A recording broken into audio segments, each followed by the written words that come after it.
how are you doing? I'm doing great because we get a new Taylor Swift album. I'm so excited. So of course I will be talking about the life of a showgirl. If you've never been around here before, know that I typically break up these album reviews and I get track by track. So my thoughts on each song, then I do my overall thoughts on the album and a top 3. But all of this is based upon like my first listen of the album. So be aware of that. Things are about can change as I listen to the album more. It's just one time only. And yeah, let me just delve into things. Of course, with the first track, The Fate of Ophelia, I immediately just adored the vibes of this song. I feel like I didn't know what to expect from this album because we hadn't gotten anything from this album, not even like a small like teaser, because all of like the little ads for this album were done with Reputation music. So like no clue how this was gonna sound like. So when I pressed play, I was like, I really just had a blast with this song. I love Girl Taylor. So I knew this album was gonna be up my alley, and this song immediately proved me right. I just love how this was such a bop and full of love, and I don't know, I really liked it. I also really liked how she took the story of like Ophelia from Hamlet and did a little twist on it. So yeah, I don't know, I'm a fan. Then next we have Elizabeth Taylor. My notes it'll say I am obsessed in all capitals, and it's just I think this is such a really great song. I feel like it's so badass while also just being so full of Liverpool vibes, and I don't know, I love it. I also love the chorus. I don't know, something about that I just adored. So yeah, big fan of this one as well. Now we have Opalite, and yeah, at this point I just said, okay, I'm loving how much fun this album is, because that's also true. And I just couldn't sit still while listening to this song. I feel like this is one that you just kind of like have to dance along to. That's horrible dance, but you know, just I don't know, I feel like this is such a hard one to like not dance to, and it is so much fun. I again really love it. Then we have Father Figure, and again my notes start with I am obsessed in all capitals. I'm being repetitive. I really love the storytelling on this one in particular. I feel like it's so badass, and I love Will Taylor writes songs with kind of like the industry. So yeah, I love it. And the lyrics are great. I loved it. So there we go. Then we have Eldest Daughter. And I know track 5 is always like the most personal one, so I feel kind of shitty on this one, but this is my least favorite of the album. I do have to say I don't hate it. I still liked it, and I definitely think maybe with more listens this will grow on me a little bit, but I just kind of felt a bit of a disconnect with the song, especially because the lyrics kind of stay in theme with kind of like the rest of the album, where it's kind of more like I'm having fun, I'm being a little bit silly about this, but then like the whole message of it and like the melody of it is supposed to be like very sincere and like more hard-hitting, and I feel like that was not connecting with the lyrics. I feel like the lyrics felt a bit more memey, if that makes sense. So in that sense, I don't know, I felt a bit of a disconnect there, and I wasn't the biggest fan of this song. Also, fun fact, I have not been on social media this weekend, so I don't know what the fan reception to these songs has been either, so that's fun.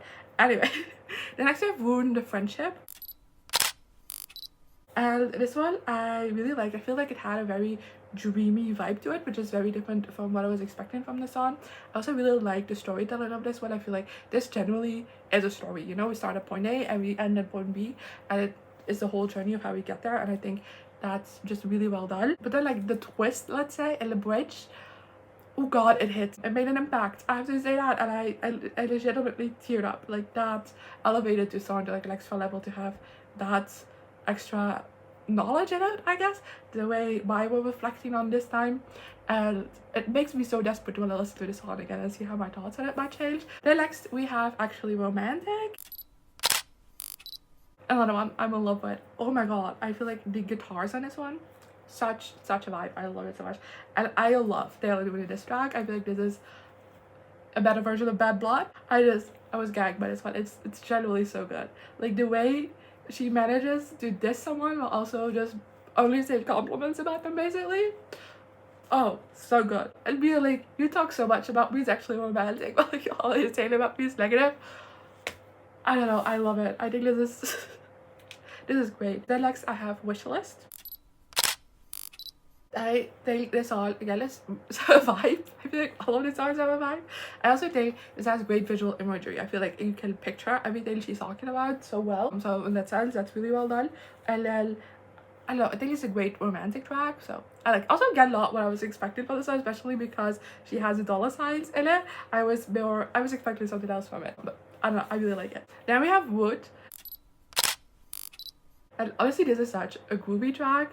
Like, I don't know, I really liked it. It was a really fun time. It's full of humor and innuendo as well, in a way that kind of reminds me of Sabrina Carpenter. So that's a big ass compliment. It also feels insane to me as a long time Sabrina Carpenter fan to say like a Taylor song reminds me of Sabrina Carpenter. That feels surreal to say, but it is, and I really like it. I feel like Wood is exactly what we expected for it, you know. And some like a small detail in this, whenever she says I don't want to have to knock on wood, like I don't know the way it's phrased. Again, I've only heard this on one, but you actually have a sound effect of like a knock on wood, and I think that just completes the song. It makes it so good. Then we also have Honey. I thought this was a really cute song. I really loved the idea of these words that previously had negative connotations to you being turned positive by the way the person you love uses them. I don't know, I think it's so cute and so sweet, and I don't know, I really like this song. And we have Cancelled. Such a badass track. I loved it. I also really love the commentary on fame and cancel culture in particular, and I don't know, I thought it was so it was such a vibe. I loved it. I'm gonna say it's such a vibe all the time. Anyway, the last song already, oh god, how do we get here, is The Life of a Showgirl, of course, featuring Sabrina Carpenter. And I already told you, I'm a long time Sabrina Carpenter fan, and because of that, this song made me cry, I'm not gonna lie. Because there is something just so full circle about Sabrina having looked up to Taylor all her life, and now being on the track with her, but then also that track being about kind of going up to your idol and them telling you like to stay away from showbiz, and then you go into it anyway, you know, that kind of, that's the whole like point of the song. And to also have that moment with Sabrina on it, I'm just like, just that whole thing just made me cry. And then also at the end, which, you know, the outro is from The Eldest Daughter, which I already thought was a stunning way to end the album, and it's fit with this track also really well. But you then also hear the thank you to the lovely Sabrina Carpenter and then Sabrina saying I love you Taylor. I just, god, as a Sabrina fan, I bawled. But besides that, I also just think this track is incredible. Again, the storytelling on this one is insane, and I love when Taylor writes songs about the industry. I told you that, and I feel like it is so well done on this one, where it's like, yes, the industry sucks, but it also gives me so much that I need in life, I guess. I couldn't live without it. I think that's like a beautiful message, and I feel like that was also present in like Angel of My Dreams by Jade. They're very, very different songs, but Jade also released her album last month, and that's also about like love in the industry. So the fact that the show Life of a Showgirl is also about love and industry, and they're like very different albums, they thematically are kind of like similar, so that I made the connection there as well. But yeah, I love this song. So there we go. It's getting dark out, I apologize. It's like midday and extremely dark and gloomy out, so that's fun. Either way, let's talk about my overall thoughts on this album. And in case you hadn't noticed, I fucking love this album. I thought it was great. It absolutely flew by though. I like, I know that 12 songs is a bit short for a Taylor album. I feel like it's very tight, and that's what she wanted to make. But 12 album songs, it's like 12 song albums, I feel like are very common, but I flew through this one. Like, it was absolutely nothing, you know? But it's so full of bangers. I totally get that Taylor said that each song just has its purpose, and it's like perfect on the album, and like it couldn't be replaced with anything else, because I don't know what else she has with it. But I do feel like every song on this album is at its complete strength, and the album itself tells the story that it needs to.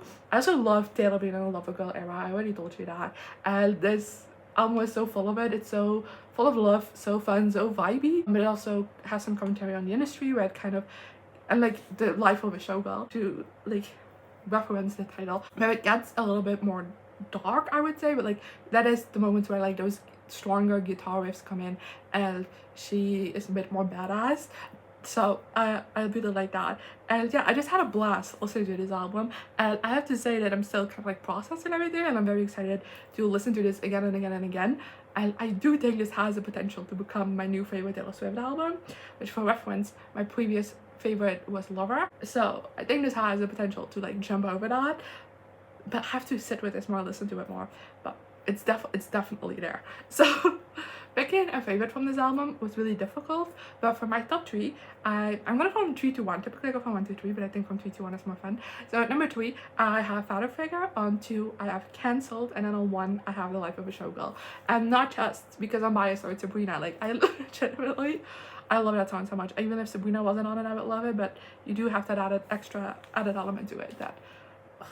Anyway, let me know in the comments what you thought of this album as well as your top 3. I always love seeing different people's like perception to this album and like what connects with them first. And like I said, I've been offline all weekend, so I have no clue what other people's thoughts are on this album, so I am very curious to hear yours. And yeah, that's it for today. I was gonna say let me know something else, but I don't know what else. Yeah, I hope you enjoyed this video, and then hopefully I'll see you next time. Good. Here I am again, the same old situation. Why does the God thing have to be so complicated? Should have